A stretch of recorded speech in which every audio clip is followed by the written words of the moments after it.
Ilagay po natin ang ating presensya sa Panginoon. Panginoon, maraming salamat po sa araw na ito na inyong niloob na kami ay magkatipon-tipon sa pagdiriwang ikapitong arawan ni Joya Tumambing.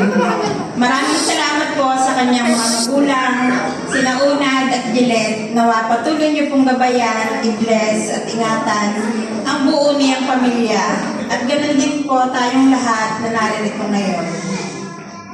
Inihiling po namin na ingatan niyo rin si Joya sa bawat sandali ng kanyang buhay at lumaki siyang may pagmamahal at takot sa Diyos at sa kanyang mga magulang. Panginoon, humihingi rin po kami ng kapatawaran sa lahat ng aming nagawang kasalanan sa isip, sa salita at sa gawa. Gabayan at samahan niyo po kami sa okasyong aming gaganapin at kayo po ang manguna at maghari sa bawat isa sa amin.